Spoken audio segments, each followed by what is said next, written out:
All right. Well, good evening, everyone, and thank you for being here for this May Charles Village Civic Association General Membership Meeting. My name is Miller Roberts, and as the board president, I have the privilege of presiding over tonight's meeting. We have a very full agenda as usual, and so we're going to try to stay on schedule. I would remind everyone to make sure that you are muted, and if you have some questions, please do drop those in the chat and we'll try to read them from there. And as necessary, we may have to unmute you for some follow-up. So with that, I would like to go ahead and get started. It is an honor this evening to have our Mayor Brandon Scott, with us this evening to start the meeting and to bring announcements from his office and tell us about all the great stuff that he has going on. It's great to see you again, although I feel like I've been to a couple meetings with you lately and I miss seeing you in the hallways of City Hall. But thank you for being here, and the floor is yours, sir. No, thank you. Thank you, Miller. And thank you to everyone for having me. I wish we could be in person. Hopefully, the next time I'm with you guys, that we are actually all the way through dealing with COVID and we're in person. And Miller, I do miss you, seeing you in City Hall. And yes, I still run through the halls of City Hall. In case you were wondering, that has not changed. It is my honor and privilege to serve as the 52nd mayor of Baltimore City, where we talk about my administration. We talk about building a better Baltimore and really moving Baltimore into the 21st century. And we talk about this term of being what we call foundation building work. In order for Baltimore to be the best, for us to be the best version of ourselves as a city, we have to build the foundation of a new city government, one that's rooted in equity, one that's rooted in this century, one that's rooted in understanding that we don't have throwaway people or throwaway neighborhoods, and that we have to build systems that work together for the benefit of all Baltimoreans. And we've been hitting the ground running doing that, focusing in on the issues that we know are important to all Baltimore, but also focusing in on building the team in order for us to achieve that. The first, of course, was for us to go out and hire our first ever city administrator, Chris Shorter, who we were able to lure back to the East Coast from Austin, Texas. City Administrator Shorter is my chief operating officer.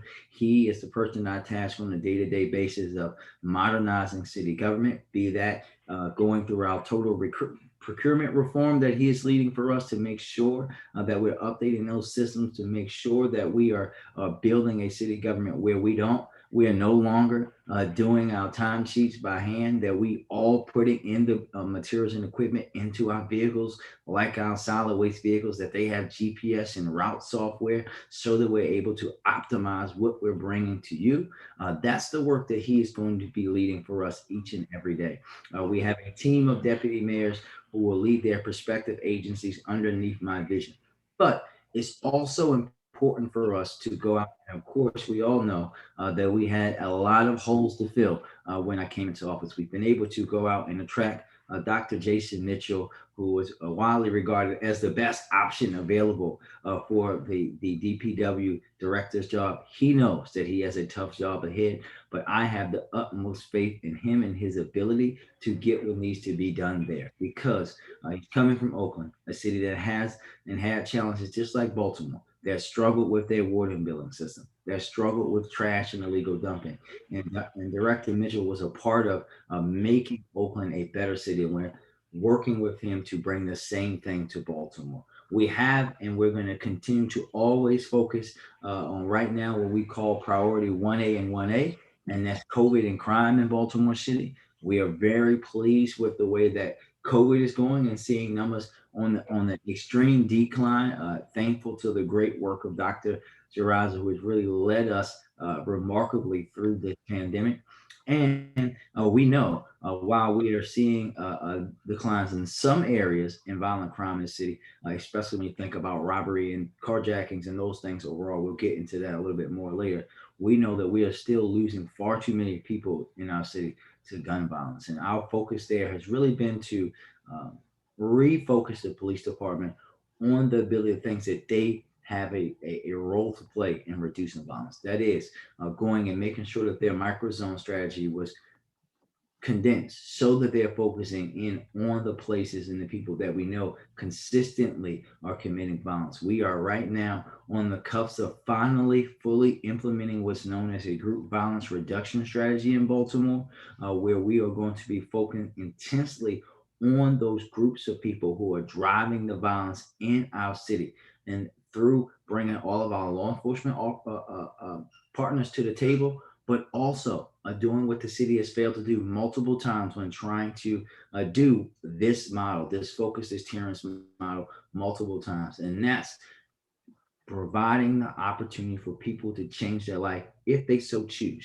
And we will be doing that. And we're looking forward to kicking that off very shortly. It's a very intensive process to make sure that you have the right people, the right programs in place for us to do that. However, that doesn't mean that we're not paying attention to that issue right now, Miller and everyone else, because we know again that here in Baltimore, our violent crime is driven by guns, 63% of which come from other states outside of Maryland, and 84% which come outside of the city, to include other counties in Maryland. We have started a unique and first of its kind with this data portal that we have, a firearms intelligence unit, where we're going to have a group of detectives that are going to be working essentially out of my office to go after those people who are bringing guns into our city, go after the places that are consistently selling guns to folks knowing that they're going to be used in the committing of crime here in Baltimore City. And the last two things that I will say on that effort, on the efforts around public safety, is that we know, again, for me, violent crime and crime and public safety in Baltimore can no longer be put solely on the backs of our police department. That was never going to work for us. And that's why in starting our Mayor's Office of Neighborhood Safety Engagement, which is led by Director Shantae Jackson, who is going to be leading and who has been leading what we call our comprehensive violence reduction strategy, where it's talking about going out and working with all of our agencies to talk about how they can have an impact. Most importantly, going out and asking the residents in neighborhoods in Baltimore how we can collectively reduce violence in Baltimore, not just putting it on the backs of our police officers, furthering some of the work that we're doing, like burden reduction, where we're diverting calls away from BPD to actual service providers that we know can handle some of those calls, but also making sure that we're providing different opportunities. Yeah, I'm sorry, Miller. Hello? I think someone's not on mute. Let me take care of that. Please. Oh, you're fine. I'm sorry about that. I thought that was you asking me a question, sir. and the other thing that I will say very quickly to that point is that we know consistently in our city we haven't had that mentality. It doesn't have to be an either or. We can focus on holding people accountable today, and also focus on building better pathways and better communities and better community responses. We don't have the opportunity in Baltimore to pick one or the other. We have to do both. I will give big props to everyone in BPD, and the Northern District has really been doing a great job of this, of actually clearing and holding people accountable for violent incidents, be it homicides and shootings, where they are putting these cases down and providing some sorts of peace for families. We had several incidents that they were able to close in the Northern District, including one that we know where unfortunately a DPW employee was shot and killed. But that's just part of the game. We were able to go and finally convince the governor that they had to come back to the table, that public safety in Baltimore, with the involvement of so many state agencies, with parole and probation, with 30% of our victims being on parole and probation, with people consistently being let out over the objection of both BPD and the state's attorney's office for violent crime and things with guns. We have to bring them back to the table so we can build that level of accountability, which we will do from our restarted Criminal Justice Coordinating Council. I know that is for us, is just the beginning, and we look forward to building public safety in Baltimore for everyone. And the last thing I will say is that, especially as we go into the summer months and move into next year, we really are going to have a focus on how we all as a city really get our young people and families re-engaged in education. We cannot afford to lose any more of our young people. The generation that we have now is too important for the future of our city and the world for us not to have them re-engage in their education. And we look forward to addressing that. Miller, do you want me? I know you guys sent me some questions and I have answered. Do you want me to go through those now, or how do you want me to handle those? Yeah, if you want to hit some of those, I think one that has come up a lot is traffic control and speeding, and I also have a question in here about just where are all the guns coming from, and I think Yeah, I will do that one. I will start. So there was a question that says, what can we do about excessive speeding in the communities, traffic calming? How do we get more signs around schools? Maybe a speed Because camera I put a wildflower mix and I still and more flex posts to choke traffic. Yeah. Oh, you guys have a collection of accident photos. I think that is great. So I want to start off by saying I know that DOT right now is currently preparing to conduct a pilot project involving signal timing changes on 28th Street and 29th Street between Sisson Street and Greenmount Avenue. That's going to like reduce the signal lengths by half. Some of the advantage of things like this are like we're going to avoid long bands of green that allow people to just drive like maniacs. Ability to coordinate the signals that allow drivers to speed, to slow the progression of speeds, and really reduce incentive for red light running because there will be a less stop delay because they're not going to have them in that way, but also decrease pedestrian delay to allow folks to maneuver in a better way. While it's a pilot, is anticipated to be implemented in this summer, and if it's successful, we'll look to incorporate these strategies in larger areas across the city later this year. But we want to make sure that when you guys have specific streets, Miller, you have specific areas, please be sure to give that information to my office. I know Leah Lynch from my office is on here, and DOT, and I will personally make sure that we get the response that you guys need. I will also follow with our law enforcement agencies to see about enforcement that we may have for speeding and violations. And I think the pandemic really, for some reason, the pandemic has really encouraged people to just drive crazy all over town. And we have to, and what my direction to the Department of Transportation also has been, as we were going through this process of rethinking about how they do traffic calming, how those processes work, so that we're not just consistently saying like, oh, you don't qualify for this, so you don't get anything. Talking about really as we go through implementing our complete streets manual, how we are working in building infrastructure as we go through all of these things. When we start resurfacing streets, hopefully when the president's American Jobs Act gets to us and we're able to really invest in our infrastructure in a much deeper way, that we are thinking about that infrastructure not in the 1950s, 60s, 70s, 80s, and 90s sense of we just want people to be able to get through our neighborhoods as fast as possible, but thinking about the folks who live there, the folks who run there, the folks who walk there, the folks who bike there, and the folks who just simply want to drive without having to worry about people mowing them down. The next one that you guys sent in, and I see the questions coming in the chat. I'm going to be sure to get to them in a second. There was one. Is actually people were asking, we're happy about the 911 diversion programs. Thank you for that. That's going to be a big push. And I'm just going to say that's just the tip of the iceberg. And what I'm going to need from folks like Charles Village Civic Association is to really support us as we go through that process, because we all want our police department to be focused on things that we know they should be focused on. People who are committing robberies, carjackings, burglaries, those kind of things. And there are so many calls for service that we in Baltimore still send live body police officers to, that other agencies, not just around the country and region, wouldn't do.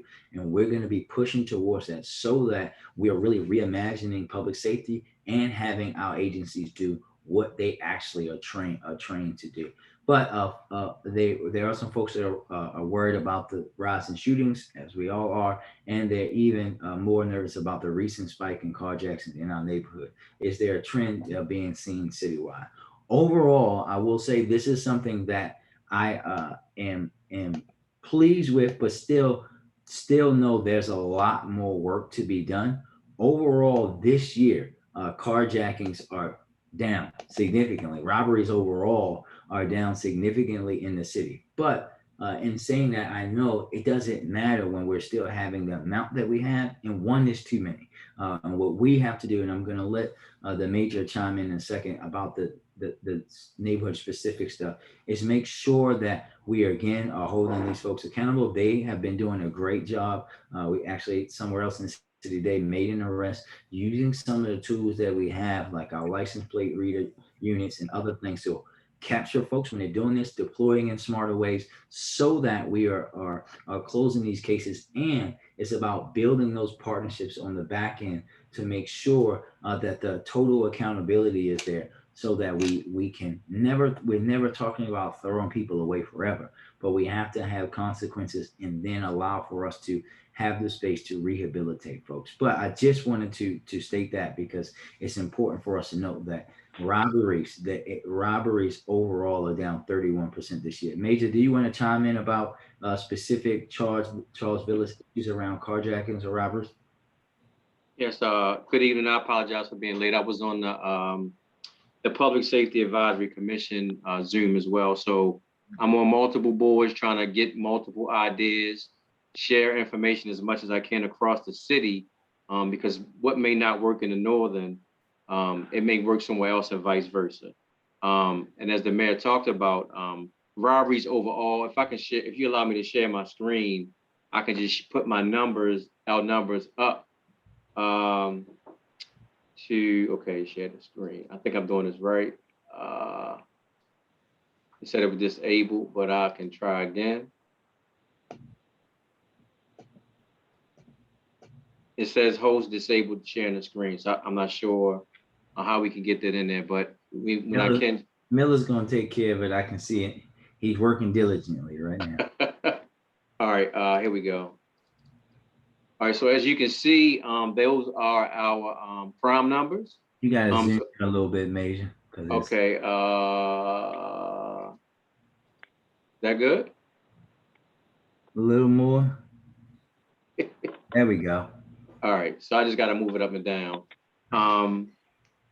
First of all, I just want to let everybody know that as of Friday, I'll be promoted to the major, and I'll be the district commander of the Northern, which will be effective June the 1st, 2020. So I appreciate all the support that all you have given me along the way. It's been a long journey, but as I stated before, nothing's going to change as far as our commitment to public safety and our methodology in reference to community relation and community engagement. For the last 28 days, as you can see, our robbery numbers, if you look at 28 day, which is the middle column, we're down 14%. Year to date, we're down 50%. And for 7 days, we're down 9%. We did have a couple robberies, a carjacking in 2200 block of Guilford, 400 block of East 33rd, we had a shoplifting, which has gone bad. 200 block of East 25th, we had a street robbery. 2207 North Howard Street is a shoplifting gone bad. 2800 Guilford is an attempt, which is part of a larger citywide pattern. And 600 block of East 33rd, which was a domestic related robbery where a boyfriend robbed his girlfriend and her mother. When I say shoplifting gone bad, I mean a person goes in and commits a larceny, which is basically a theft from a store. At some point during the theft, the agent of the store tries to intervene, and if there's a scuffle or a threat of violence, it becomes a commercial robbery. So that's when I say shoplifting gone bad, that's what I mean. We did have a shooting on, which I'm sure everyone's concerned about, 2700 block of Reed Street, and we had the triple shooting, 500 block of Gorsuch. What I'm glad to announce is we have both investigations. We have strong progression. I can't give out too much information, but those investigations are heading in the right direction. The one on Gorsuch, my officer was right where he was supposed to be. Pretty much, he conducted a car stop after he just left the 500 block of Gorsuch when he saw a vehicle that fit description of a robbery that was citywide. And while he had that investigating that specific car stop, the shooting occurred. What it shows is some people are just that brazen, as he had his lights on a half a block away, and they decided to take that chance. But we have made an arrest for a person of interest in it, and we're just doing the best we can to close that case out. And my deployment has shifted based on the violence, right? We can't chase every crime, but we must hold the specific areas that we gain ground in. So what we call it is planting the flag. So planting the flag also happens as a result of community engagement as well as community participation. The shootings are just a part of the overall upward trend in violence across the city. The police commissioner, as well as all 9 district commanders, are working tirelessly to not only prevent those acts of violence, but bring those responsible to arrest those responsible for the specific crimes. If you want to look at the auto thefts, we're up 5 over 3. Of those 5, 4 were a result of people using their push starts and leaving a vehicle running. So as I talk about always, those vehicles that are stolen in auto thefts, they lead to many more crimes, because those people use those vehicles for robberies. They use those vehicles for shootings. So not only are you going to get a ticket for it, but you may have contributed to an act that you would have never known because of convenience. So I just ask you once again to please, please, please don't leave your vehicle running. You all have heat, you all have air conditioning. It takes maybe 1 or 2 minutes to warm the car up or cool it down. But it takes a lifetime to get over the fear or the thought that your car might have been used in a crime where somebody was injured. The common assaults, they're more so downgraded as far as, or not compared to the aggravated assaults, which are results in the amount of harm that the person was done. So if I push you and you push me back, that's a common assault. But if I push you over and you fall and hit your head, that's an aggravated assault. If you look down the bottom of the aggravated assaults, of the 9, 3 were domestic related. We've been working tirelessly with institutions such as NAMI, the House of Ruth, the Black Mental Health Alliance, to just address de-escalation at home. I know it's been a long year with COVID, and it put some of us in just situations where we just don't know how to de-escalate situations in our house. Those things in conjunction with some of the mayor's initiatives, as well as the state's attorney's initiative, to just have those resources available in the community is something that we're all pushing for. The burglaries are down, which is a good thing. Total violent crime, we're up 18%, and that's due to the homicide and non-fatal shootings and aggravated assaults. Our goal is to be, as the mayor has stated, 15% lower than we were last year in overall crime reduction. And I think, if you look at the numbers on the right, we're off to a good start. One of the homicides that we have is a historical crime where a person was shot last year in the Northern District, but unfortunately succumbed to their injuries. So that would bring our total violent crime down some, but any homicide is, like the mayor said, one too many. Does anybody have some specific questions in reference to this? And I'll push this out to the council people have, and I send it also to Christopher Forrester. He can send it out. If anybody else wants it, just put your information in the chat and I'll email it to you tonight. Thank you, Major, and congratulations first, sir. I know I'll say it to you in person on Friday, but congratulations. Thank you. Thank you. There was a couple more, Miller, and I'm going to get them really quickly. I don't want to take up all of your meeting time. You guys had a question about working to improve housing conditions. Thank you for your diligence. Feeling like that we have to have stronger code enforcement, and really want to talk about what we can do to make sure that landlords are properly registering their properties with the DHCD, which is a housing department, and making sure that we are putting contact information, all of this information for properties. So I did want to highlight a couple things. One, and you'll see this one on the news tonight, through legislation championed by Councilman Burnett that we passed when I was council president, you're going to now, especially for the vacant properties, you're going to start to see these things with QR codes, so you can get all the information about the house that way. Also, any properties that are found not to be registered, the registration incomplete or inaccurate or lacking license or cited for this violation, and the amounts that we do for those. Failing to register is $100. Failing to register incomplete, inaccurate information is $500, and renting or offering a property without a license is a $1,000 fine.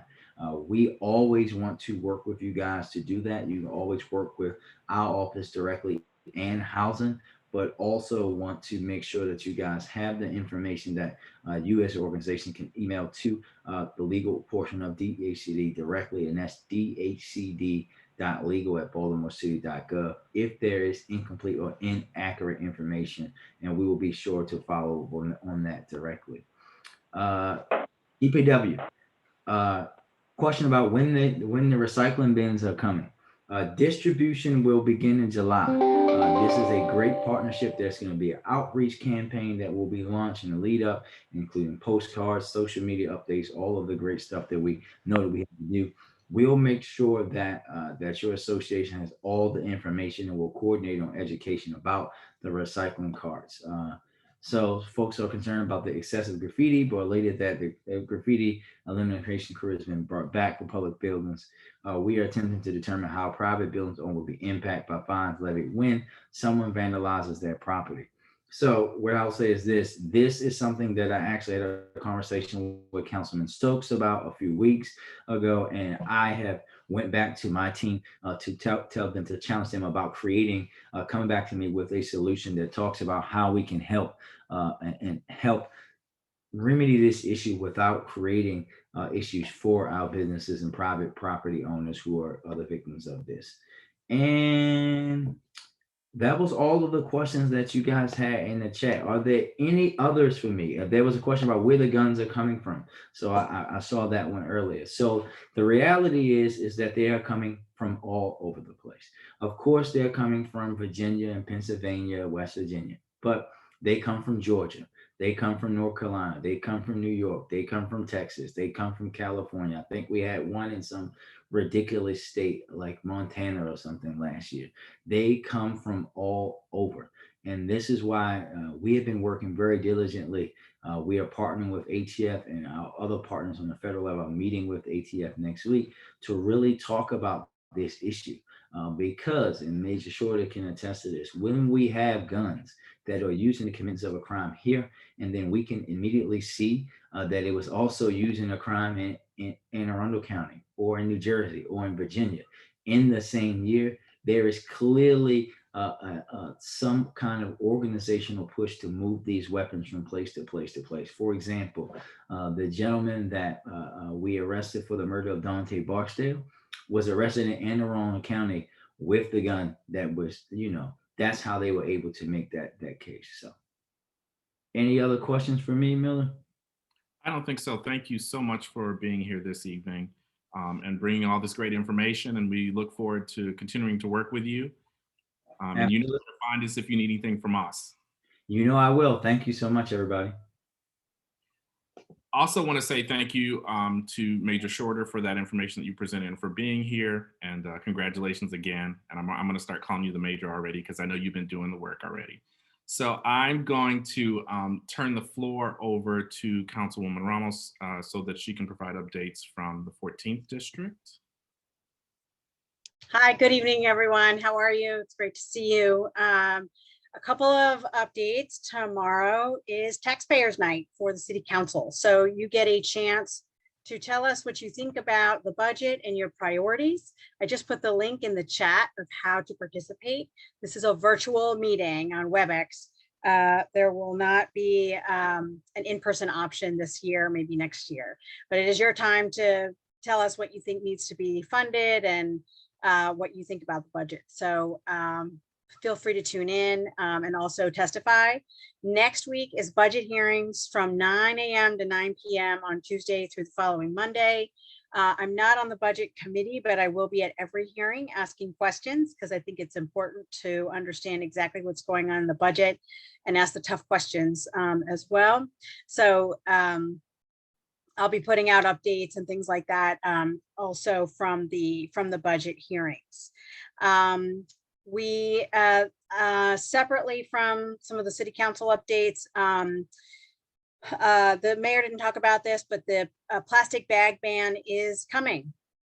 July 9th is when it will be implemented. That means the Giant, the Safeway, and the other Giant, and the Moms, and the New Streets Market, and all of that will not have plastic bags. You can get an alternative bag from them, which could be, you know, a paper bag or a specific plastic bag that is approved, which would be at least 5 cents. You could also get a regular reusable bag. And I know all of you have reusable bags, so you can use the reusable bags. Now, if you have 1 million reusable bags like I do, you don't need 1 million. You just need 3 or 4, right? We are collecting them over at the Waverly Market in the compost booth of the city, so that people, we're going to get them to other people in the district that do not have reusable bags yet. There will also be a time where we will be sitting outside of the Giant on 33rd Street giving out reusable bags, and I will need volunteers for that. So I'll let you know and see if you'd like to help with that effort. So just make a plan, make sure you've got your reusable bags, but if you have spares, get them over to the Waverly Market, and we'll get them to the right people as well. Vaccinations, the Village Learning Place had a clinic today. Our zip code 21218 is only at about 38% vaccinated. And so we really need everybody's help with this in order to get out of this. The mayor has said that we're keeping the indoor mask order until 65% of people, of the population is vaccinated. We're just not even anywhere near that. So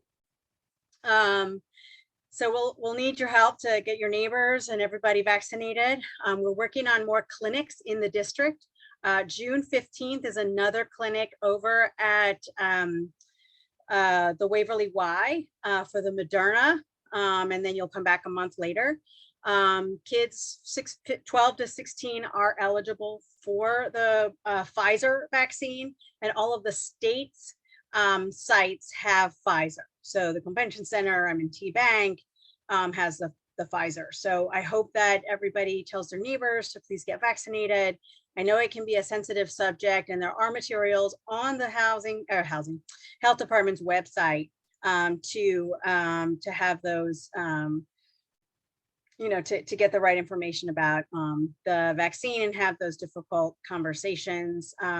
If you need a ride to get your vaccination, please call our office. I left the information in the chat. We do have a number of volunteers volunteering to help get people to their appointments, or just to be able to get to a walk-in clinic.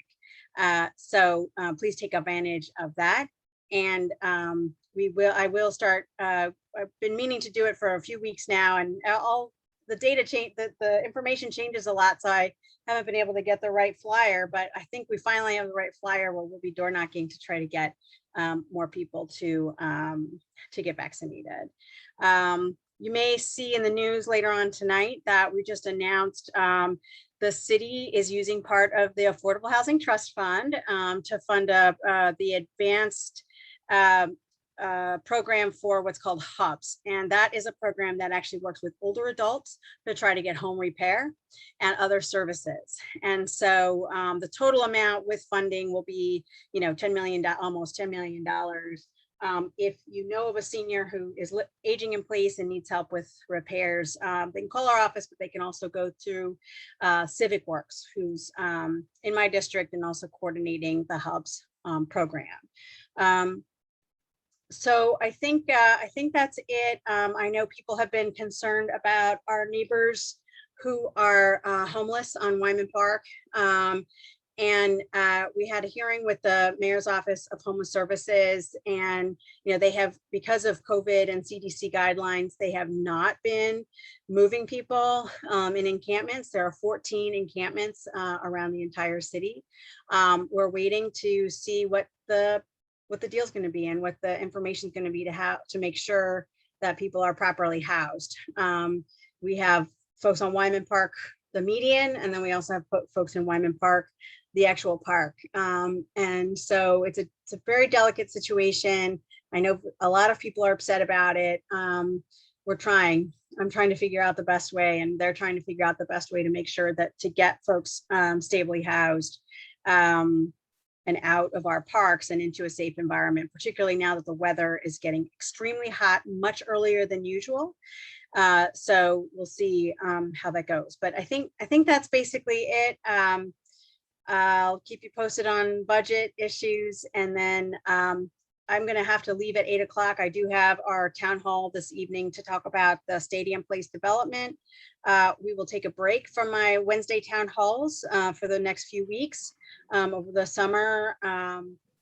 We might do some periodically and then get back into the swing of things in September. But my weekly videos, well, you're stuck with those, sorry. And then, but we'll get back into the swing of things later. But I wanted to give time to do the budget and everything else and not worry about a town hall. But I think we'll be rethinking those. So if you've got, some ideas, we'll probably change the date, that kind of thing. But I'll have to leave a little early to get to that, but we're just revamping that. And then I have a newsletter that comes out every Monday. If you want to subscribe, please email me. You've got my contact information in the chat. So call or email anytime. It's great to be here with you, and look forward to working with you all. Thank you so much. And I don't see any questions in the chat. I just had one really quick question. The meeting that you're going to, is that going to be recorded? Because I want to go back and listen to it. It's on Facebook Live forever. Perfect. Okay. All right. So, yeah, it'll be on Facebook Live. Okay. Thank you so much. And we'll continue on. I'll acknowledge that I'm not skipping over Councilman Stokes. I think that his previous meeting has run over, so we'll get him when he gets here. And we'll move on to item number 6. Great. I have 2 items for number 6, office of the Baltimore City State's Attorney's Office.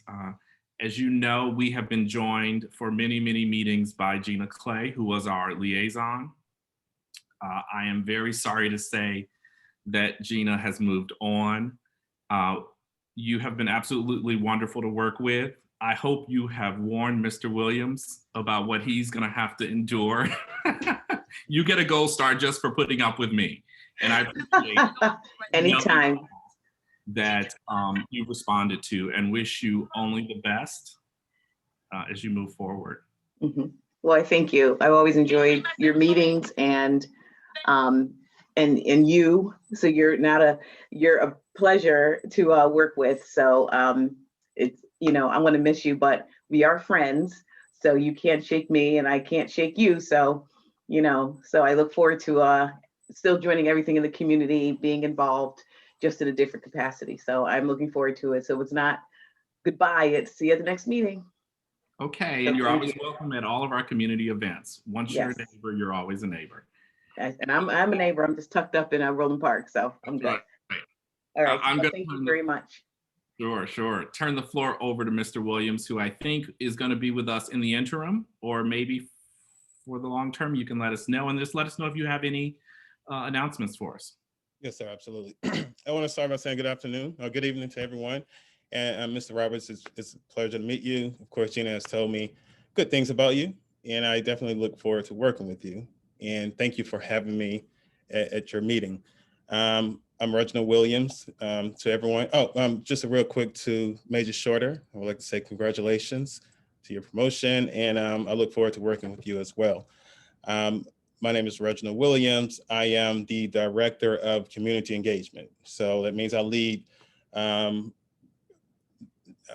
group of liaisons who are assigned to all the police districts. So that means there are 9. So quick announcement, we will be attempting to fill Gina Clay's really big shoes. So you will have a community liaison join you on June 1st. So we will start, that will be the day that they would start, and they would go through rigorous training and so on and so forth. Now, I've been with the office for 4.5 years. I am the community liaison for the Western District.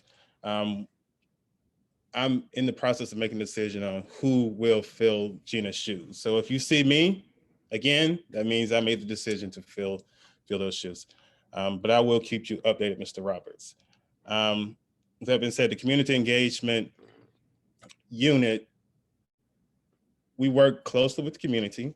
We encourage the community to engage with law enforcement, to be a part of the whole process of identifying individuals who are, responsible for issues within your community, working with law enforcement, including the State's Attorney's Office, BPD, and so on and so forth.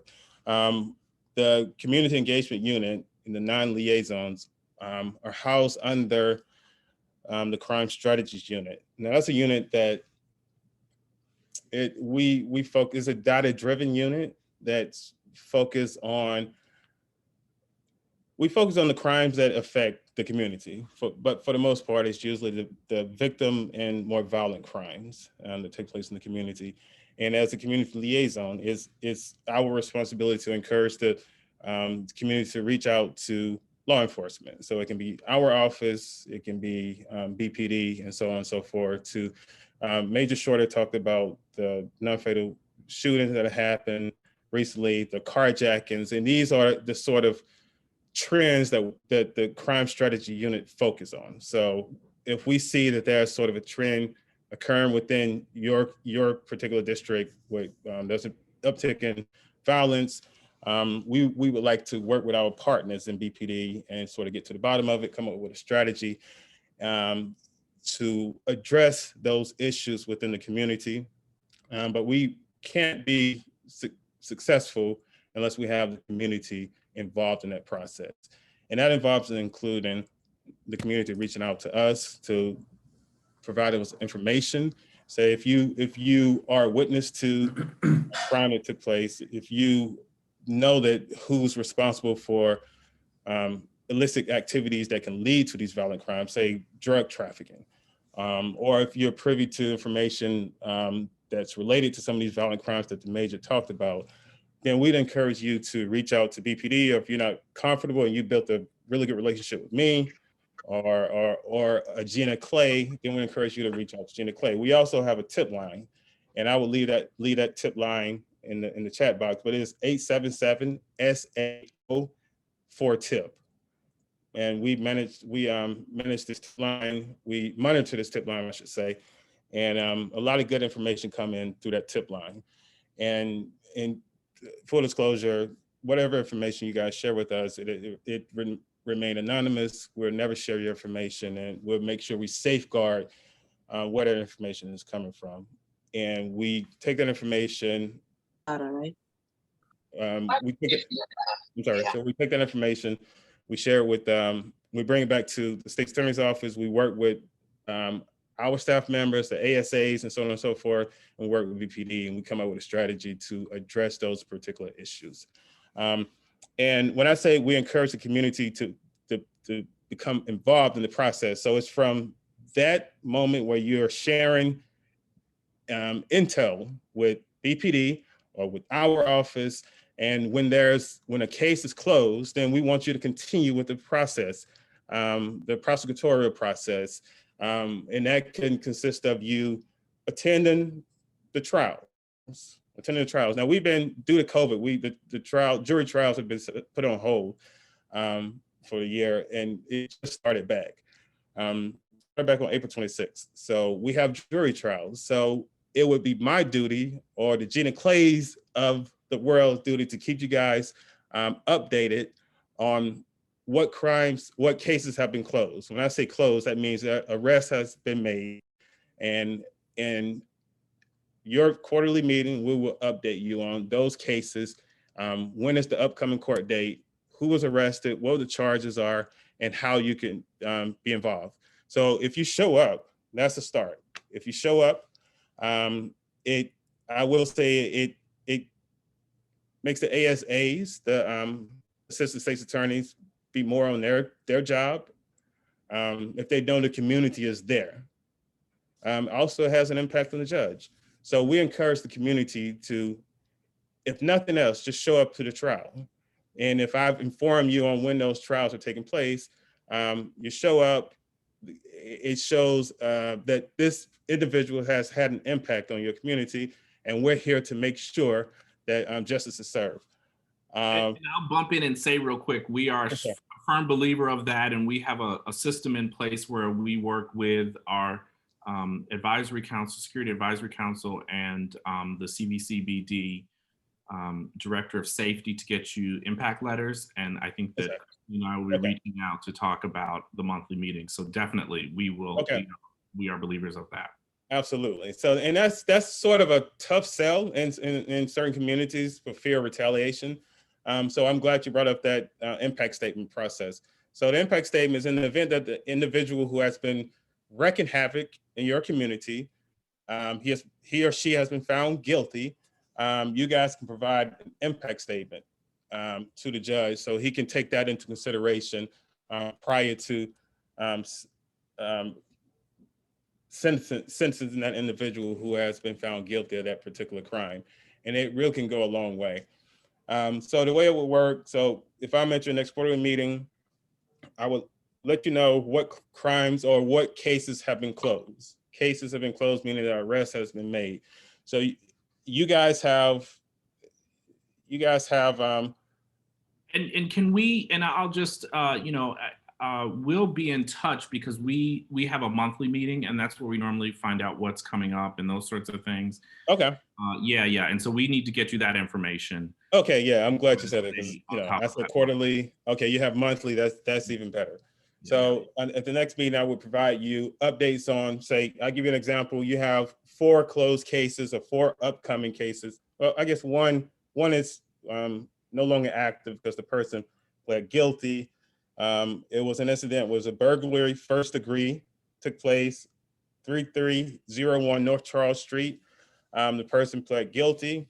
He had a slew of charges. He took a plea deal, pled guilty to 2 of, I think it was about 7 or 8 charges. Mhm. And now he's doing 6-year probation. That's what that individual received. His trial, and he did that plea in March. So that case is closed. So you have 3 other cases upcoming.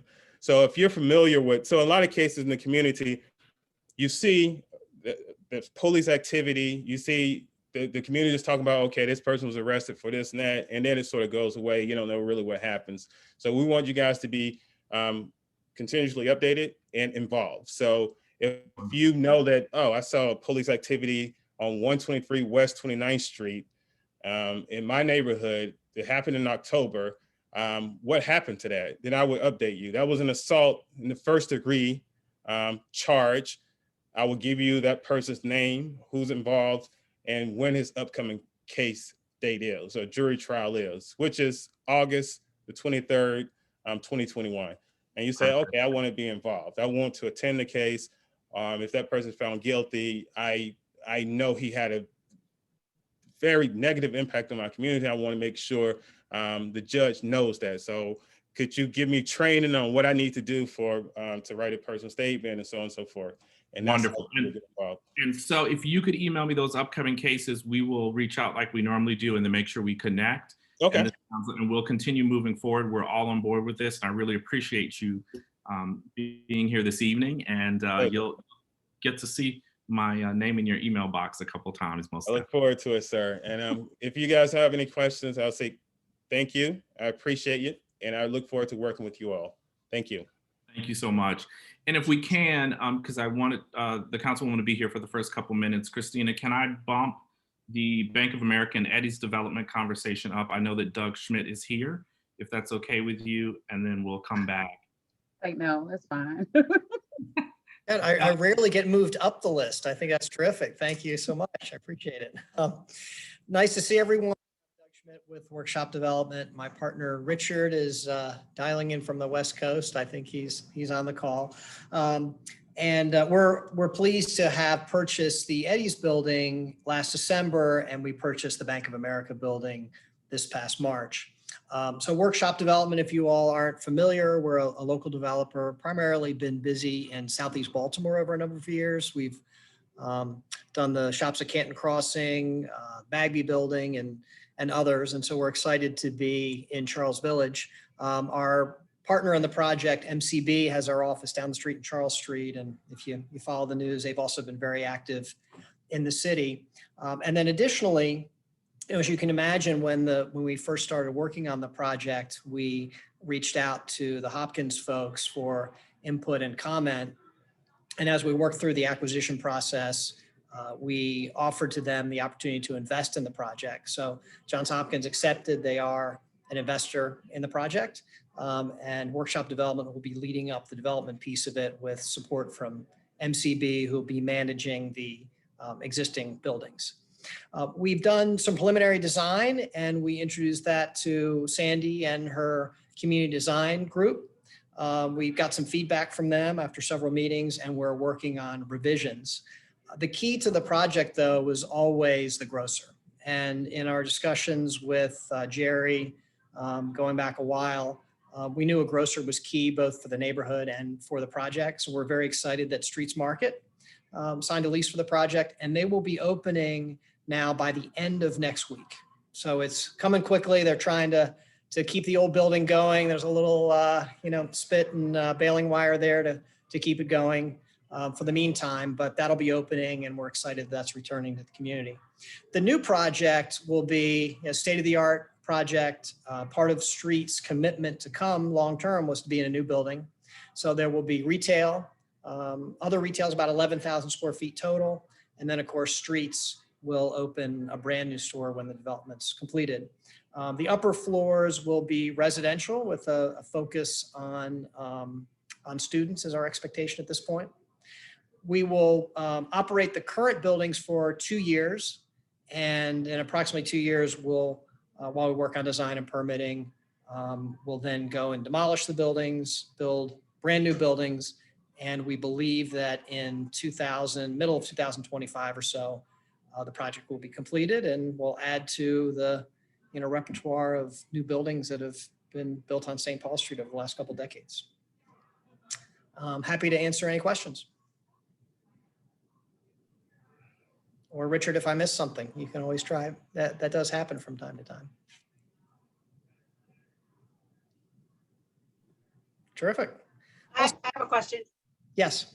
Hi, very excited about Streets coming. I actually happened to help a delivery person try to figure out where they were going. That was kind of crazy, but so since you're grabbing the building that the bank is in right now, it's my understanding, and I could be wrong, but I just wanted to clarify for everybody that you're going to consolidate the two buildings, that Streets will expand. So will there be other space for retail? Will the bank be coming back? Or what's the rest of that space look like? And then there's the apartments on top, correct? Yes, great question. So yes, we will be consolidating the lots. It'll be one consolidated new building. Streets will occupy a little bit bigger space than they have now, not a whole lot bigger. So there will be room for other retailers. And at this point, it's a little early to tell who that's going to be. We have offered to Bank of America that they could shut down and come back. And it's a little too far out for them to make that decision. But we would love to have a bank there. Obviously, it's a service that should be with a grocer.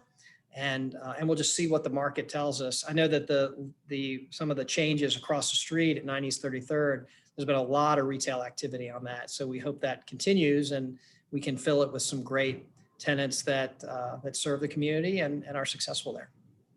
And one other thing, Doug, if any members of the community have ideas or suggestions for the types of stores that they would like to see, they certainly can contact us, and I'll put contact in the chat box right now. And then quickly, my other question was, you're already working with the PUD design team, Sandy. So because I know we were I've got to introduce an ordinance in order for that to happen. So Sandy, I'm sure, will get back to us. Sandy, you're on mute, Sandy. You're on mute. The PUD Design Review Committee is working on that. So we will, we're really thrilled that Streets is opening next week. That's fabulous news. So, it's going to move along. So to Councilman Ramos, to your question, so depending on what we end up settling with from a design standpoint with the design review folks, that'll impact obviously what PUD amendment might be appropriate for our project. So we're working on that, and hopefully over the next few weeks we can get that sorted out. I have a question. Yes, sir. Can you tell me what the general footprint of the whole project will be once it's done? Like from which street to which street, just so I can picture it in my head. Sure. So it's really the two buildings that are next to each other, the entire Eddie's building, and then up to the corner on 32nd, the Bank of America building, and it includes where the restaurant is. So that rectangle's about, it's about 18,000 square feet total. So out of that, there'll be, the design right now has the lobby entrance for the residential on 32nd, and then retail all along the front of St. Paul Street. And how many floors? We're working on that. Okay. Thank you. I have a quick question. So that means CVP is gone, and as well as the restaurants, are all of those gone? No, it doesn't include those houses, those townhouse. It's everything, it's north, Eddie's and the building north. So it's the two-story office building and then the one-story Eddie's. Okay, thank you. And I'm sorry I didn't bring a graphic, but next time when our design's a little bit better baked, I'll bring a graphic and show you all more detail. Okay, well, thank you very much for that. I think when you announced that Streets was opening, that was more smiles that we've ever gotten on one of these. Yeah, We are thrilled. we're very excited as well. Can I ask one more question? Will there be parking permits for the residents, or how will the parking situation change now that that lane has pretty much been designated for outside eateries? There are basements in the existing buildings, and we have planned underground parking for the project. Thank you. Okay, well, thanks everybody for those great questions. I'm going to move on and let Christina Williams, Executive Director of the Charles Village Community Benefits District, give her report. Thank you, everyone. I will be brief. I'm sure one of the updates that everyone will be excited to hear is that we are finalizing our last interviews with our final candidates for the Director of Safety position. That's wrapping up tomorrow. And so we hope to make to offer this position to someone early next week. And I thank everyone for your thoughtful questions and those who've been engaged with us throughout this process. I think we've been able to really ask some great questions around what public safety looks like for this community and how we want someone to engage with us moving forward. So I appreciate that. Also, we have a University of Baltimore fellow that started this week who's going to be assisting in community safety and justice work with us this summer through the end of August. We also are hiring, and I can put the link in the chat for a community vista, an AmeriCorps vista for this summer. And that person will also be focused on community justice and safety. That is the focus of the work that we're doing this summer, making sure that our safety program, bringing on this new Director of Safety, is reflective of the community's needs, what we all want to see in order for us to feel safe, and the work that needs to be accomplished from all of us, including our partners. And then the last thing that I'll mention, unless someone reminds me that I'm supposed to say something else, is that we have a mental health first aid training coming up on June 24th. It is an all-day training. It is open to the entire community. So we have limited seating, about 20 seats, but anyone who is interested in participating, it is a great resource. And I think it's something that we can all really utilize right now, especially with someone mentioning the concerns around our homeless neighbors. Just in general, after this pandemic, there's been an increase in mental health crisis. And so just so you are able to recognize if your neighbor is experiencing something and in need of some type of support, you can be there to recognize that and direct them to the appropriate resources. So, and when we talk about public safety, that's what that means, being a present community member and aware of how we engage with one another and direct them to resources. So I can, it'll be in our newsletter that'll come out tomorrow, more information about the mental health first aid training. So if you're not currently signed up to receive our newsletter, please head to our website, charlesvillage.org, to sign up for that. Okay, thank you, Christina. Any questions for Christina? I don't see anything in the chat, but if you think of one, definitely drop it in.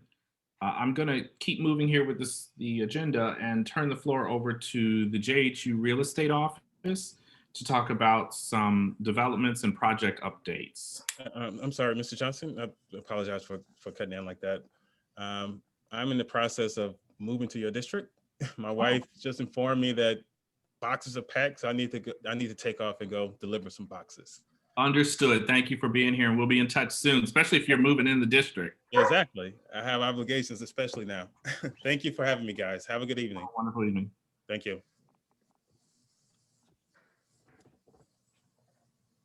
Okay. Hello, shall we begin?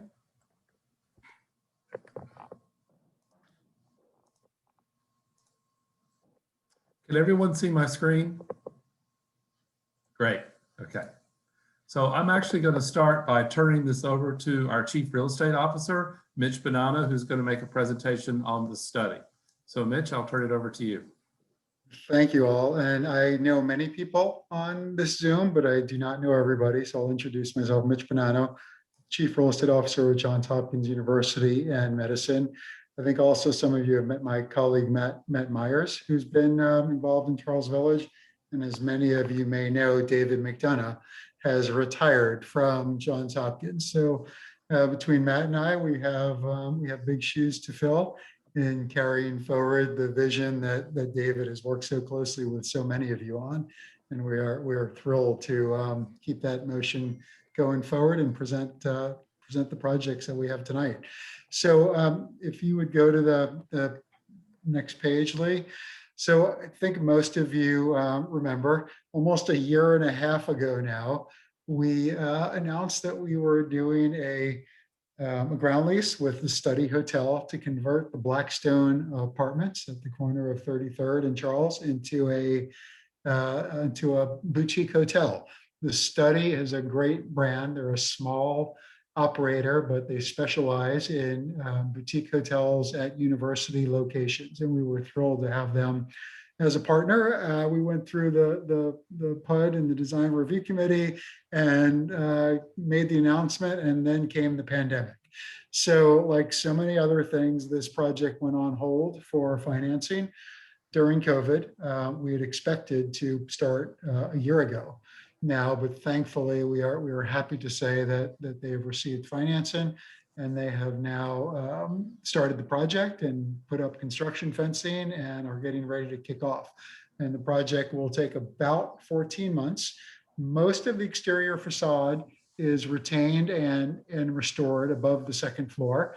Major work done at the ground level to open up the area of what was previously the Nirvana restaurant, insert new glass there into the second floor lobby of the hotel, and add seating and an entrance to a new restaurant there as well. So this is a full service hotel. It will have a restaurant and conference space in it. The main drop off, as you see there, is on North Charles. And if you go to the next slide, Lee, we think this really complements the streetscape and what's been done there. So it sort of ties that corner together. So the left slide is the area on 33rd Street where the entrance to Nirvana currently is, or used to be. So that will be re-envisioned to a entrance to the restaurant and outdoor seating there. And then the other is a close-up of North Charles and what will happen there. And just again, I think this will really help tie 33rd Street together into the streetscape and really complement what's going on, catty corner or down the block from this with Busboys and Poets opening at the other corner of this block. So we think, in a year and a half from now, you'll have these two great anchors at each end with great retail in the middle. And we could not be more excited about this going forward. So I will pause for a moment and see if there are any questions. And I would also just add, we are thrilled to have also helped facilitate workshop development and MCB in the acquisition of the Bank of America building. So challenging times, challenging financing, unique opportunity, and we felt very important that project be set up to go forward. So we're thrilled to help facilitate that as well. But as Doug said, they are the lead developers on that, and we are really secondary. So very similar to what we previously did with 90s 33rd, where we helped facilitate control of the ground and then partnered with someone else on the development. So I'll pause and see if there are any questions.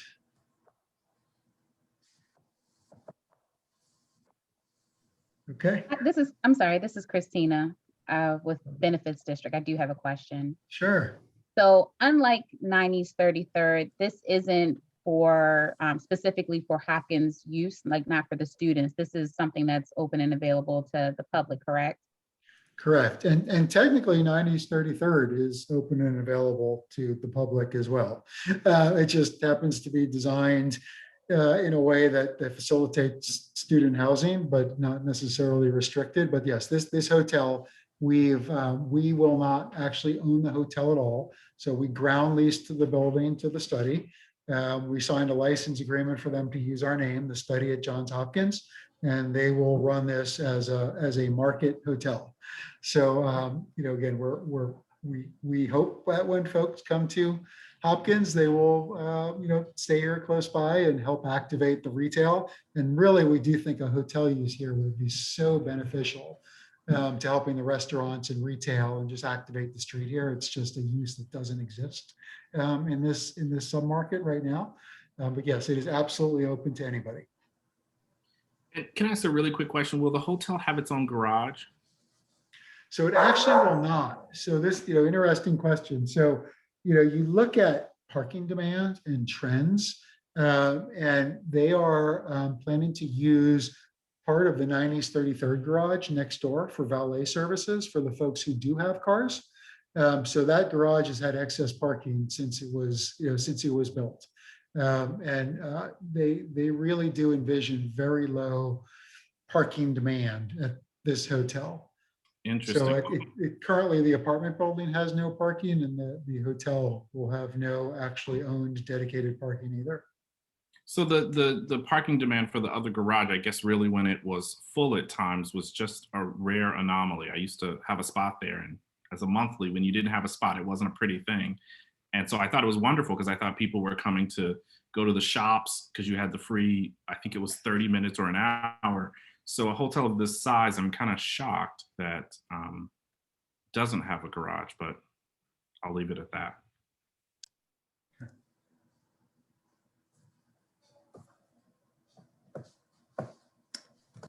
Any If other there are no other questions, we'll move on to the next project, if that's okay with you, Miller.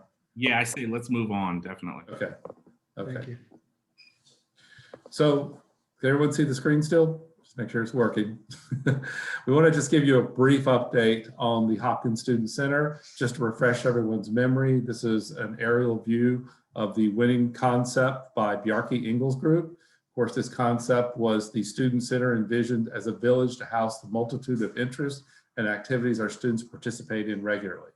Program elements in the building include multi-purpose spaces, a black box theater, and a food hall with a variety of cuisines. Since the presentation that we gave last time, the design team has been busy. They have finalized the slab locations, the finished floor elevations. They managed to provide an ADA compliant walkway and entry into all sides of the building, which on this steeply sloped site is quite remarkable. The roof overhangs that you see here are also a development of the design, but allow basically the expression of the mass timber structure of the building to move from the inside of the building to the outside of the building. These roof overhangs actually help us with sun protection for the building, but they also allow us to project this signature image of the building, or element of the building, I should say, that is once beautiful, but also is a great piece of our sustainability plan because of the carbon capture that's created by the mass timber construction. This is a view basically looking across Charles Street, coming from the study, which Mitch just presented, to the main entry of the building.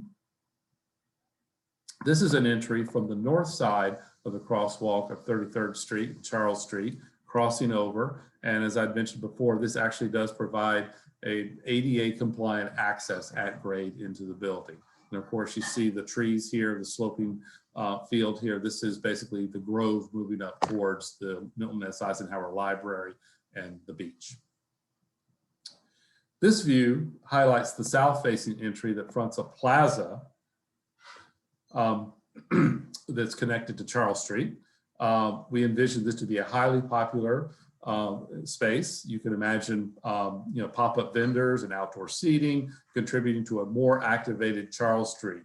And immediately accessible through the entries that are fronting this side and this plaza is the food hall that I mentioned before, where a variety of cuisines would be served. Any questions about the Student Center before we move on to the Department of Transportation MOT plan?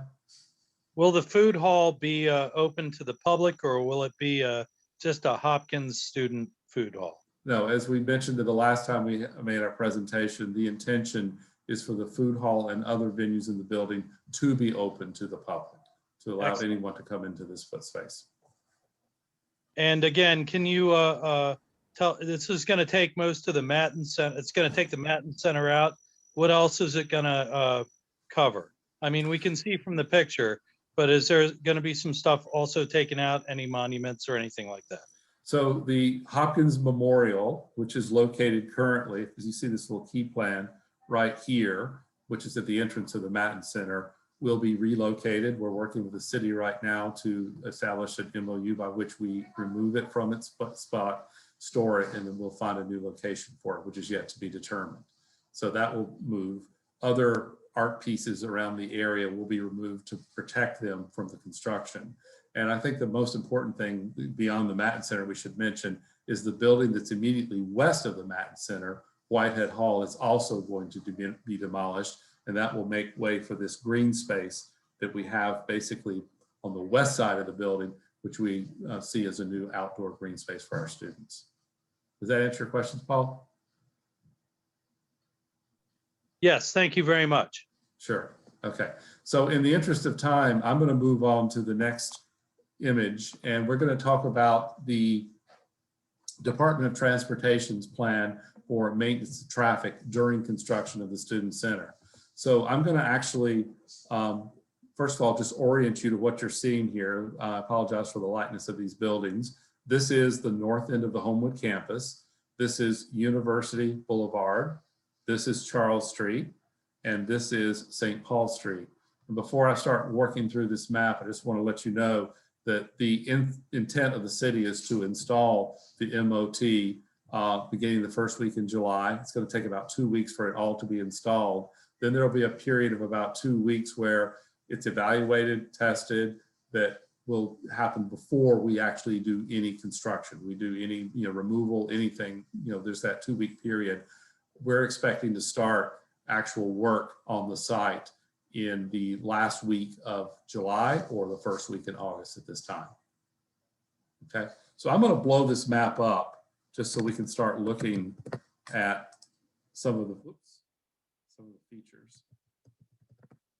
I'm going to move over first of all to the legend. So for this map and the one you're going to see, just to let you know, the green is a bike trail, the orange is a pedestrian pathway, the blue is a vehicular path, a city street. The dotted blue is a detour route that we put in place by the MOT. The red truck, of course, construction vehicles that will enter the HSC site, and the gray line is construction fencing. So you'll see these through both of the slides that we present. So I'm going to start off basically and just go through numerically what was on the slide that you're not going to be able to see while I have it blown up. I want to explain the moves basically the MOT has. Number one, there will not be through traffic southbound on Charles Street. Through traffic is going to be diverted to the St. Paul University Boulevard intersection to traverse south. Number 3, there will be local traffic allowed on Charles Street heading south. That traffic will be basically banned by University Boulevard to the north and 33rd Street to the south, where that traffic will then be diverted on 33rd Street to Charles Street.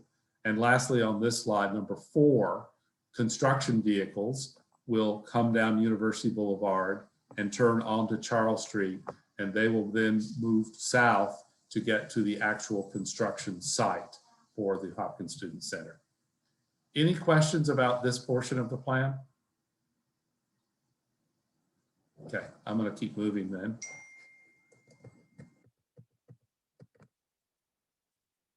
So here I want to start basically once again by orienting you, if I can get my cursor to move over. This area where the number 6 is the actual site for the Hopkins Student Center. This, of course, is Charles Street. This, of course, is St. Paul Street.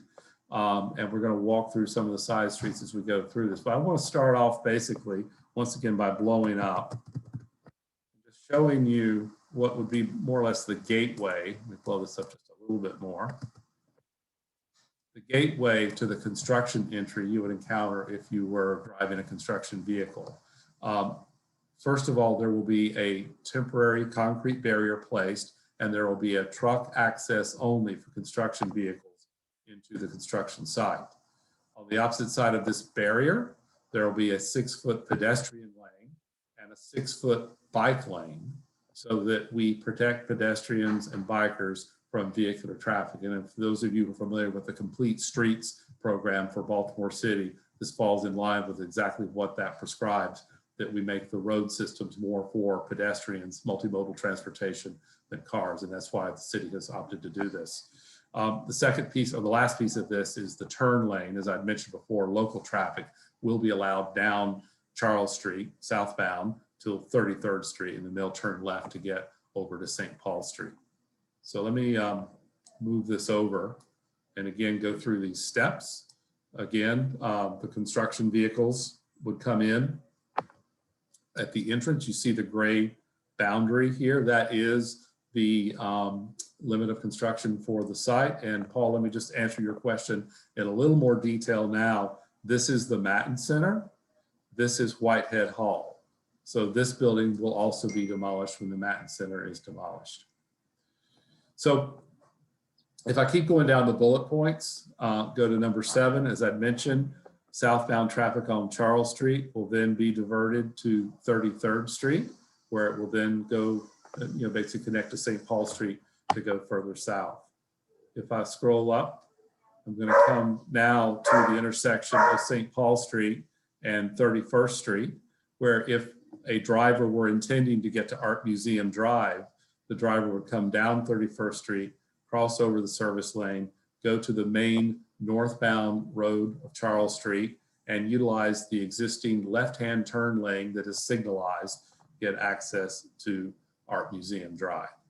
The last thing I want to point out is the fact that the construction vehicles that come onto the HSC site will not come back into Charles Village. Those construction vehicles will utilize roads within the Hopkins campus and make their way back across to Wyman Park Drive, at which time they will leave Hopkins and Wyman Park Drive will lead them back to Interstate 83. So that's the plan the Department of Transportation has put in place to deal with the construction activity for the Hopkins Student Center. Any questions? Yeah, Lee, can you give us the timeline again when this will start and when it will finish? Absolutely. So the MOT work will begin the first week in July. The city will begin erecting all the barriers that need to be put in place, new signage. That will basically be tested for several weeks. Our project will start either the end of the last week in July or the first week in August. When I say our project, that's when we would start moving the Hopkins Memorial Monument, when we would start taking down parts of the Matten Center that would be salvaged to make way for the demolition. The Matten Center demolition itself, we envision to take about 6 weeks.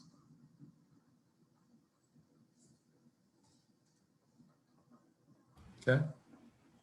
And Lee, So- could you say how long the duration, just, I think, just to say the duration of the construction? So right now, our plan is to complete the Hopkins Student Center by the end of 2024. That's what we're hoping to do. You know, obviously with any project, you know, we're hoping to stay on schedule, but that is the plan. So this would be in place, you know, until late in 2024. So you're saying that the traffic will be disrupted until late 2024? Yes, sir. Thank you. Okay. If there are any other questions, no other questions, I'm going to move on to the last subject of the night that we wanted to cover. Miller, is that okay with you if we just move on? Yes, Great. please do. All right, so let me back this down again so I can change the slide frame.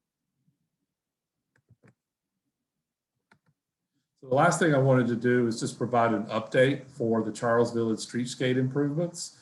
This is a rendering that's on the left of this slide that we showed you probably about 2 years ago now of the image the environmental graphics team had come up with that basically would be placed on this pylon that would be, as you know, at the intersection of 33rd Street and St. Paul Street on either side of that intersection. And as I'm always amazed by with graphics today, that's a photo montage of the pylon. That's the actual pylon in place. And it's virtually identical. So very good photorealistic job of our environmental graphics firm to put this together. So these are in place now. So once that is in place, as it is, we have one more component that we need to complete for the streetscape. And that, of course, is replacing the decorative lights that we had wrapped around the trees in the retail area of St. Paul Street with something that the city arborist has deemed more appropriate for the trees because they were worried that the lights would actually harm the trees. So we've taken those lights down. We now have developed an uplight solution. And keep in mind, the idea here was to further enliven this section of St. Paul Street where the retail is, to, you know, add the light level, add some enthusiasm, excitement, people walking down the street. So that has been designed. We're going to provide a mock-up for both community members as well as the city to review this summer. And once we have looked at the mock-up together and everyone has approved the mock-up and made comments to the mock-up and we've provided changes, we will install in the fall of 2021. Any questions? Lee, I'm just curious, is there an opportunity to see the construction travel and maintenance of traffic for the student center on the same map with the construction travel and maintenance of traffic for the study? Because they'll be going on at the same time. I'm just curious where everyone's moving. So let me go back to this and blow this up one more time. The answer to that is yes.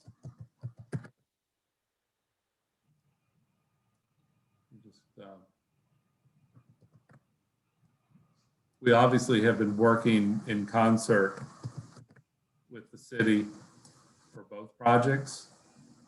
And I'm starting to lose resolution, but there is construction fencing around the study that's been coordinated with the city with this project. We are working through our communications group on a map that shows all of this together that will basically be, you know, for people to look at rather than me present on a Zoom meeting. But we will certainly incorporate that. But they have been dovetailed. They have basically, you know, connected to make sure that there's no conflict between the two projects for the streets. Lee, I think it's important to just note that the northbound traffic and the main lane will continue. It is the service lane that is disrupted by the study. Right. Does that help, Miller? Okay. Yes, I think that, so the service lane, and then I'm then curious, when they make the turn, if we're diverting southbound onto 33rd, and then the construction traffic then has to also mingle with the other traffic? No, actually the construction traffic will be diverted. It will go into its own lane at the gate for the limit of disturbance. So it will not mingle with the traffic. No, I'm sorry. I apologize. Not for the student center, for the study. So if the study traffic, construction traffic is using the service lane, but when they're leaving the site, what's their traffic pattern? So I will have to admit, I don't know the details of the studies plan at this time. I know that because of the nature of this project, this is an interior renovation for the most part. You know, there will be less construction activity than for the student center. There is no tower crane, for instance, for this project either. So we should have less disruption. But yes, there's no question that trucks that are going to be leaving this site, which are, you know, quite frankly, few compared to what will happen in the student center with 150,000 square foot new building under construction, will go basically east on 33rd Street to leave the site. Miller, this is Bob McLean. You asked a really good question. And again, we are working to get some better graphics, and we can make sure that we get that to you for distribution. I think and I think that probably during the demolition phase, that's more a concern as, you know, you're tearing the guts out, because I'm sure then Love Grove and a couple other places will be staging for just unloading other material, which that's a whole different thing. So yeah, we would appreciate that. Thank you so much. Yeah, we'll do that. Miller, I'd like to add a huge thank you for the signage, the 2 pylons for the Charles Village signage. The Charles Village Civic Association worked for, oh my goodness, 20 years probably, trying to come up with some signage. So those are very, you know, super. And I'm just curious, when will they be functioning lit? So Sandy and actually Miller, we had talked about this morning. I'm sorry about it. I didn't mean to steal your thunder, but we want to have a meeting with you because there are different lighting patterns that we could do. So we wanted to talk about a calendar, and then also wanted to talk with you all to see if we could maybe do some kind of small gathering to kind of turn them on, because they're ready to go. We just haven't hit the switch yet because we wanted to celebrate with you a little bit as well. So we'll follow up with you to see how we can do that. That sounds great. We'll be very happy. Bob, do you want to add anything to that? No, Sandy, you know, you and I remember you were one of the first people I met when I joined the university, and you told me we're going to get this done, and you were right. So we do want to celebrate it with the community and work with you on not only that initial celebration, but what you'd like to see going forward. So we'll make that happen very quickly. So we have a landmark intersection. So it's fantastic. Thank you. Okay, well, that was very informative, and we look forward. I hope you all will come back in September, as things will be well underway, and we'll want to hear updates. I do want to acknowledge the question put in the chat about 5 through 19 West 29th Street. I think I've shared with a couple people that you know, I've been trying to stay in touch with Jennifer to see when we'll be able to get updates on that project. And at the current moment, I don't know if HU is ready to give updates. Jennifer, if you just want to confirm that. I know tonight you're not, but we still do plan on having another meeting about those houses.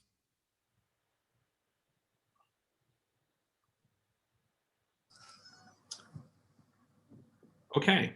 Thank you very much. Sure, thank you.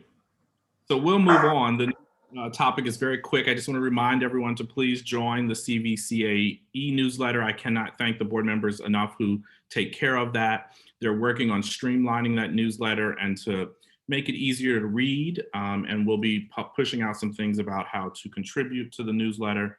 Beth, anything you want to add to that? No, not tonight. Thank you. Okay, thank you so much. All right, so we'll move on to something that's important. Janice is with us, and we'll talk about membership and board elections. Here's your opportunity to get rid of me. Well, thank you, Miller, for turning it over to me. I think one of the last things we want to do is get rid of you. So just put that out of your mind. But this is the time of the year that we are soliciting, inviting people really who have an interest, who love the village and want to take a more active role in the community, to consider serving on the board of the Charles Village Civic Association.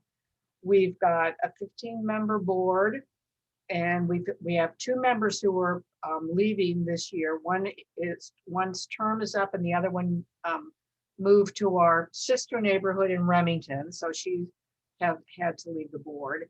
So we have 2 vacancies, and then we've also got room for another couple of people if we get more than 2 people who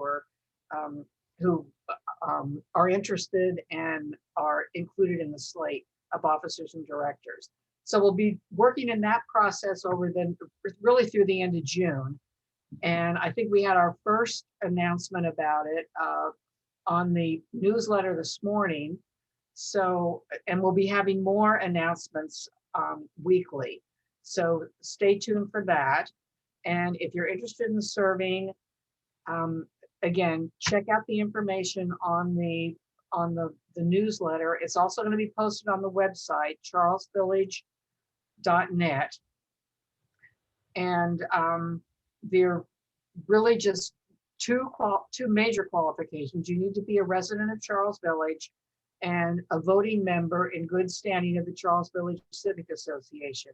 And if you're not already a member, there's plenty of time to join before election. So don't let that stop you if you haven't already paid your dues. We have board meetings the 3rd Wednesday of each month, except August. We take a break in the summertime. And then we have 5 community meetings, obviously of which this is one, a year. And we ask that members serve on at least one committee, and there's no rush to decide what committee you want to serve on if you're new. And then we have several events throughout the year that really require basically the board's participation. The Charles Village Festival, which obviously we're not having this year, and some other events that are they're really fun things. So we need people to help out with that too. And we also do have a code of ethics and a conflict of interest policy. So we ask that people be aware of that, become aware of it, and abide by the code of ethics and the excuse me, and the policy. So that's pretty much it. If you have any questions or you're interested in, after you read the materials, or even if you just want to talk about it, send me an email, membership@charlesvillage.net, and I will follow up with you and we can talk about it and what some of your interests are. But we are looking for geographic diversity within Charles Village, homeowners, renters, business people, and just a lot of different different capabilities, different interests. We do a lot as an organization. So regardless of what your interests are, I can guarantee you there is a place for you if you're interested. So don't be shy. You can complete the form online and submit it online. And if anybody has any questions, I'm happy to take questions, or you can just, like I said, get back to me afterwards. Hey, Janice, I would like to say that if anybody out there has friends that that they think that would love to serve for the Charles Village Civic Association or the festival or any other events, if you don't want to serve, but you know somebody who might, suggest them to Janice, because we're always looking for people. Thanks, Paul. And that was a good point too, that if you'd like to get your feet wet, but you really don't want to commit to board service, join a committee. There's lots to do, and you can participate that way. And then maybe in a year or 2 years or so, if it appeals to you, then you can look for board service. So there's many ways to get involved. So don't be shy about asking. Thank you so much, Janice. And I don't see any questions, and thanks for talking about the committees. That was the point that we wanted to make at 14. Just feel free to get involved that way. So let's move on to an exciting topic. John, you want to talk about summer events? I mean, as we are getting vaccinated. Yes, indeed. We need those events. Well, the music series is in full swing. We've got events every other Thursday night at Waverly Commons, which is a newly created space right next to the Waverly Farmers Market. And we are partnering with Waverly Main Street on that. In addition, every Friday night, we've got live music in the beer garden at Peabody Heights Brewery. The events are free and open to the public.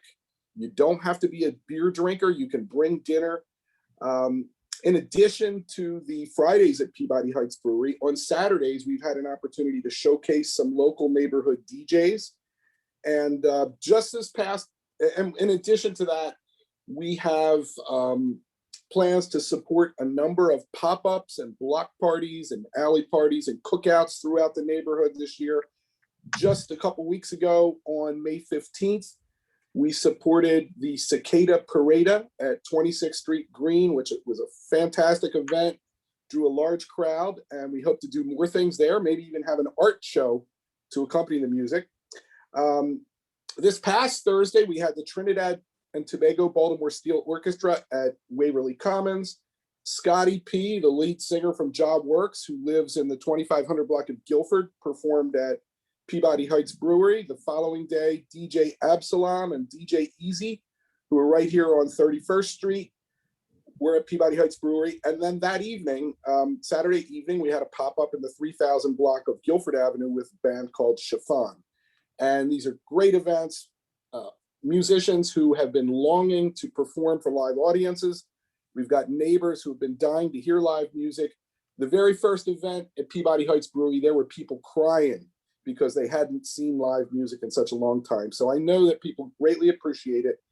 This Friday, we've got a wild group called the Wild Anacastias performing at Peabody Heights Brewery from 6:30 to 9:30 p.m.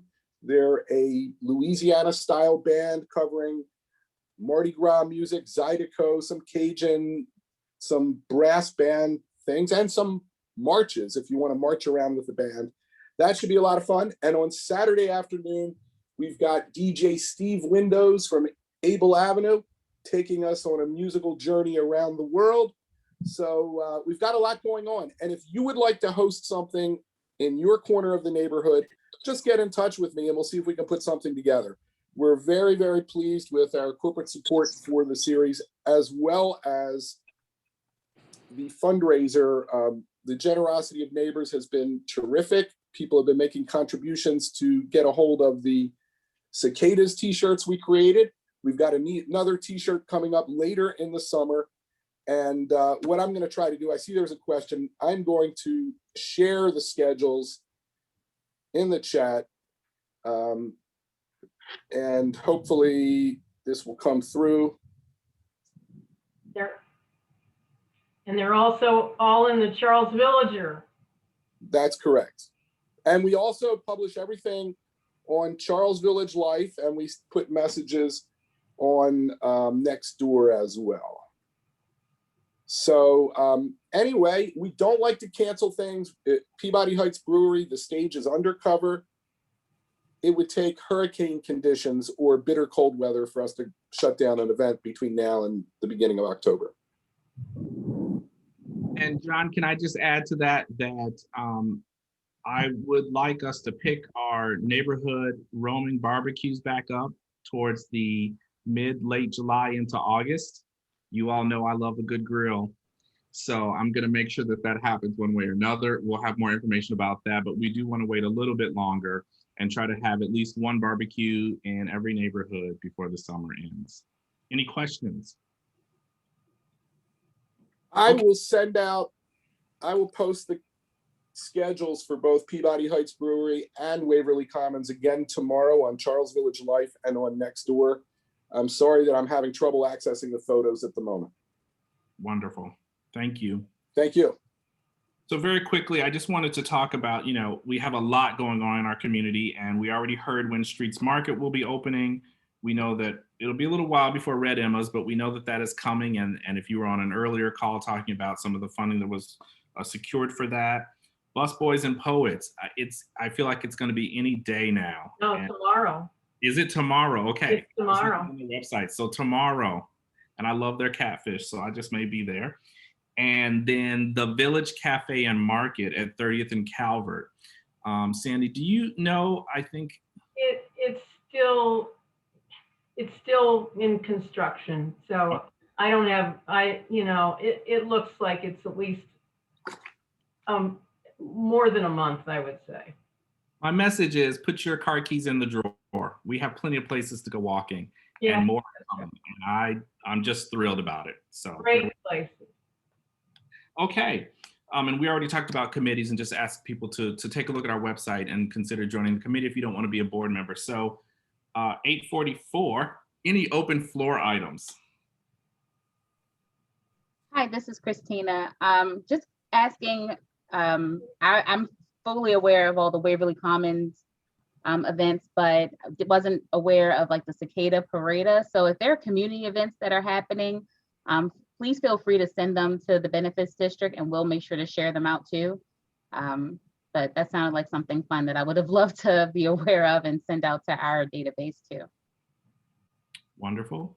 And Harwood is going to have an event on June 19th at 2601 Greenmount, which is 2 empty lots that are being improved by the owners of Human Being Productions as community space. And we'll be posting, I made the flyer today, we'll be posting that out, and we're going to have a little barbecue midday after a community cleanup. I just want people to come by and take a look at the space, so when we publish a movie night, you'll see that there's plenty of room to space out and to swing by. Other announcements or open floor items? I think that hopefully a lot of the community members got information about the JHU Behavioral Health Response Team that will be starting. And Jennifer, is it in the fall? It's like imminent, but the program that will have mental health professionals responding with JHU security. There was an email. Yeah, the pilot will be at the Homewood campus in the fall, and again, it is pairing behavioral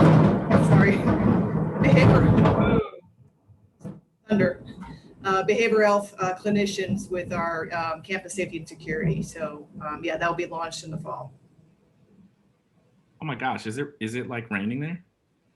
Yeah. Oh, sorry, I'm in Ohio, so I'm completely oblivious to it. Okay, anything else? No way. After all of that, we might actually end early. Well, just remember that our next meeting is Wednesday, September 29th, and I feel like I probably already have the agenda.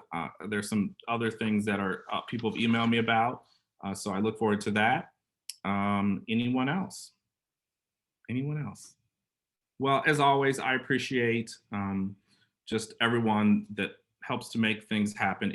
This takes a village, and it will continue to take a village, and we have some things that we know we need to work on. And gosh, everybody stay safe. I look forward to seeing people in person this summer. I could use a couple hugs. And definitely let us know if there's anything that you need. And with that, good night, everyone.